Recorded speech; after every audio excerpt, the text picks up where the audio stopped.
गं गणपते नमः। नमस्कार दोस्तों, भक्ति शक्ति में आप सभी का स्वागत है। राधे राधे रट्टू चली आएंगे बिहारी। राधे राधे दोस्तों, आज हम एक कहानी सुनेंगे जिसमें राधे नाम की महिमा का कितना सुंदर वर्णन है। केतकी घर के आंगन में अपने 5 साल के बेटे को नहला रही थी और साथ साथ में बहुत सुंदर भजन गा रही थी। वो भजन क्या था? राधे राधे रट्टू चली आएंगे बिहारी, राधे राधे रट्टू चली आएंगे बिहारी। तभी उसको लगा कि उसके घर के आंगन में लगे एक वृक्ष की ओट से कोई उसको बार बार देख रहा है। तो उसने देखने की बहुत कोशिश की कि कौन है, लेकिन उसको नजर नहीं आ रहा था। लेकिन फिर भी उसको लगता था कि वृक्ष की ओट में से कोई तो है जो मुझे बार बार देख रहा है। आंगन में बालक को नहलाकर जब उसने उस वृक्ष की ओट से देखा, एक 5-6 साल का बालक बहुत ही खूबसूरत, बहुत ही प्यारा सा, सांवला सा वहाँ खड़ा है। तो केतकी ने कहा कि अरे ओ लल्ला, तू कौन है और ये वृक्ष की ओट से क्या देख रहा है? तो वह बालक एकदम से रुआसा सा हो गया और कहने लगा कि मैं तो आपको देख रहा था। आप इतने प्यार से अपने बेटे को नहला रही हो और एक मेरी मैया है जो कि मेरा बिल्कुल ध्यान नहीं रखती। मैं तो सारा दिन बिना नहाए ही रहता हूँ। तो केतकी को उस बालक की मीठी मीठी और तोतली भाषा सुनकर बड़ा ही आनंद आ रहा था। उसको कहने लगी, अरे ओ लल्ला, आओ मैं तुम्हें नहला दूं। और उससे पूछने लगी, बता तेरा नाम क्या है? तो बालक बोला कि मेरा नाम गोपाला है। मैं जो गांव के बीच में चौपाल है उसके पीछे वाले घर में रहता हूँ।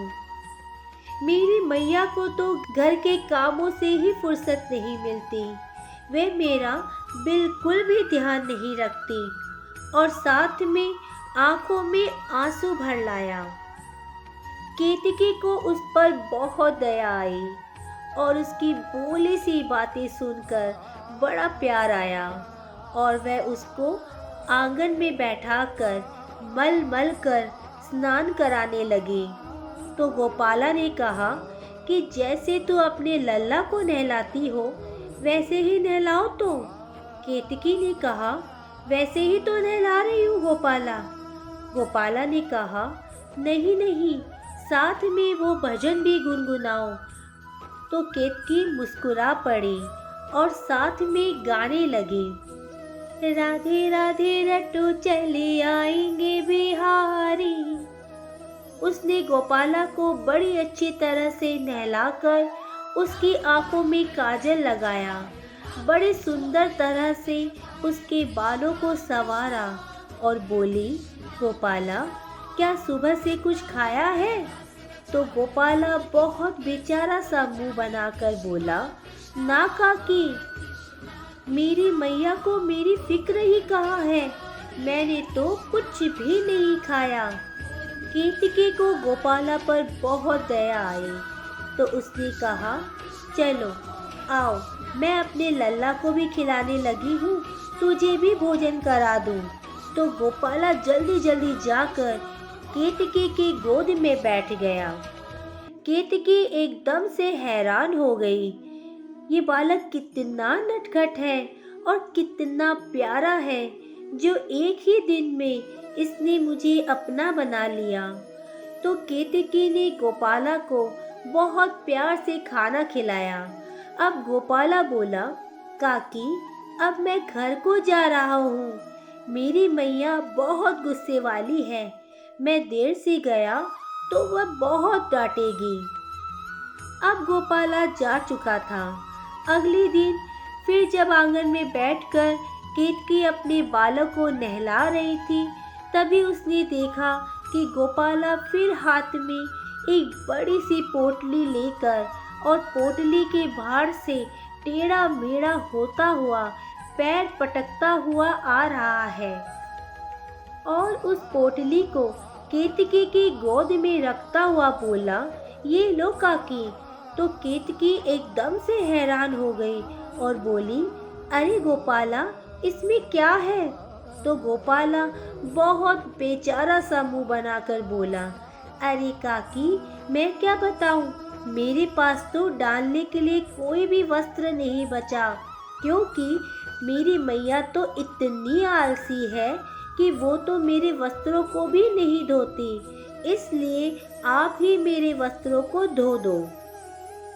केतकी उसकी बातें और मासूमियत को देखकर मुस्कुरा पड़ी और जब उसने पोटली को खोला तो उसमें बहुत ही प्यारी प्यारी धोती, कुर्ता, लंगोटी सब पड़े हुए थे और उन वस्त्रों में से तो बहुत ही सुंदर खुशबू आ रही है और कपड़े एकदम से साफ है। केतकी इतने सुंदर साफ कपड़ों को देखकर गोपाला को बोली, गोपाला, ये तो कपड़े बिल्कुल साफ है, इसमें से तो इतनी सुंदर खुशबू आ रही है, लगता ही नहीं कि ये कपड़े मेले हैं। तो गोपाला आंखें टेढ़ाता हुआ बोला, अरे नहीं काकी, आप नहीं जानती, मेरी मैया तो कपड़े मेरे धोती ही नहीं, उसको तो अपने श्रृंगार की पड़ी होती है। जो इसने इत्र लगाया होगा, वह जो उसके हाथों में लगा होगा, वही उसने मेरे कपड़ों से पोंछ लिया होगा, ये उसी की खुशबू है। केतकी तो उसके कपड़ों की खुशबू से निहाल होती जा रही थी। तो गोपाला ने पूछा, क्या आप मेरे वस्त्रों को धो दोगी ना? तो केतकी बोली, हाँ हाँ, धो दूंगी। तो गोपाला बोला, चलो मुझको अब स्नान कराओ। तो केतकी ने मुस्कुराकर गोपाला को बड़ी अच्छी तरह से स्नान कराकर उसके बालों को संवारा, आंखों में काजल लगाया और उसको बड़े प्यार से अपनी गोदी में बैठाकर खाना खिलाया। ऐसे ही करते करते कितने दिन बीतते चले गए। केतकी को गोपाला से बहुत प्यार हो गया था। वह गोपाला का पूरा अच्छे से ध्यान रखने लगी थी। केतकी की सास कुछ दिन के लिए बाहर गई हुई थी, लेकिन आज अचानक से वह वापस आई तो उसने जब घर की ऐसी हालत देखी कि घर बिल्कुल बिखरा पड़ा था, कोई कपड़ा कहाँ था, कोई कपड़ा कहाँ था, क्योंकि केतकी ने वास्तव में ही गोपाला का ध्यान रखते रखते घर का बिल्कुल भी ध्यान नहीं रखी। आते ही सास का गुस्सा सातवें आसमान पर चढ़ गया। वे चिल्लाते हुए बोली, तू कैसी बहू है जो घर में इतनी गंदगी मचाई हुई है? केतकी ने जब घर को देखा तो घर वाकई में बहुत गंदा हो गया था। तो वह सास से माफ़ी मांगती हुई बोली, मैं अभी सारा घर साफ कर देती हूँ। लेकिन सास उस पर चिल्लाती रही, घर में इतना गंदा जो पड़ा था। केतकी को सारा दिन लग गया घर को साफ करते करते। सास के घर वापस आ जाने से उसको हर बात पर सास टोकती, कभी कोई काम दिन भर देती रहती। अब तो केतकी को सांस लेने की भी फुर्सत नहीं रहती। वह अपने लाला को भी झटपट स्नान करवा देती। वह जब भी कोई काम करती उसका ध्यान गोपाला में ही लगा रहता। वह घर के आंगन में 100 बार जाकर देखती कि आज गोपाला आया कि नहीं। गोपाला अपने कपड़े वहीं छोड़ गया था। वह 100 बार उन कपड़ों को संदूक से निकाल कर देखती। जो कि उसने धोकर अंदर रख दिए थे। वह उन कपड़ों को सूंघती क्योंकि उसमें अभी भी बहुत अच्छे इत्र की खुशबू आ रही थी और वह उन कपड़ों को अपने अंक में भींच लेती। उसको ऐसा लगता कि वह गोपाला को गले लगा रही है क्योंकि गोपाला से उनको बहुत प्यार हो चला था। उसके ना आने से वह बार बार जाकर बाहर देखती, लेकिन गोपाला नहीं आया। वह 100 बार वृक्ष के चक्कर काटती कि शायद गोपाला इस वृक्ष की ओट में कहीं छिपा हो, लेकिन वह नहीं होता। अब तो केतकी को गोपाला की बहुत याद आने लगी।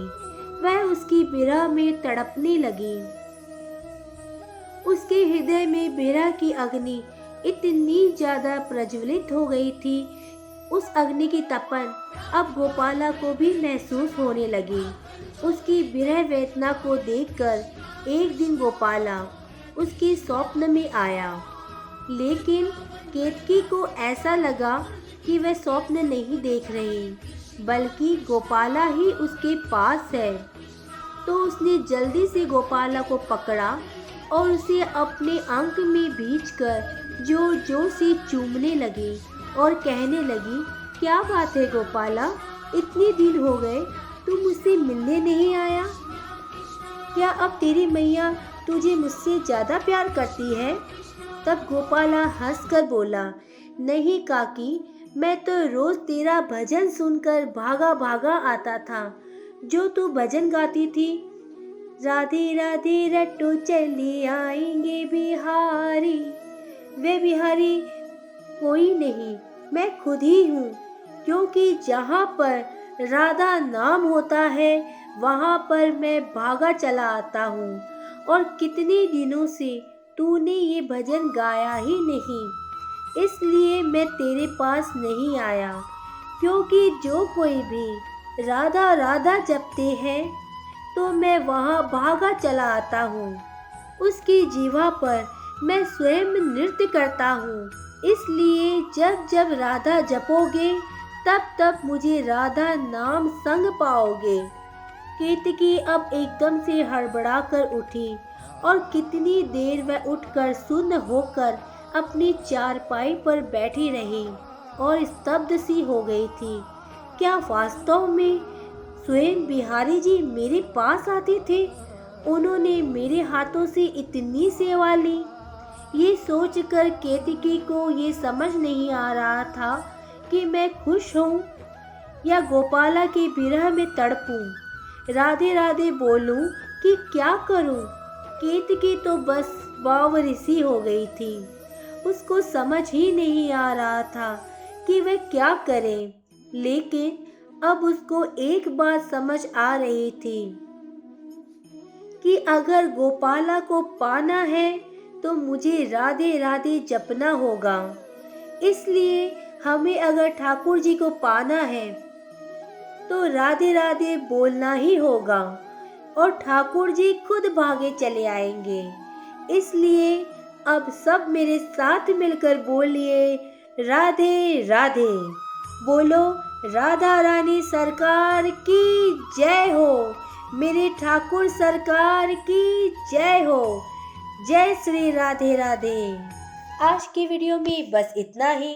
अगर आपने मुझे अब तक सब्सक्राइब नहीं किया है तो सब्सक्राइब जरूर करें, कमेंट और लाइक करना ना भूलें।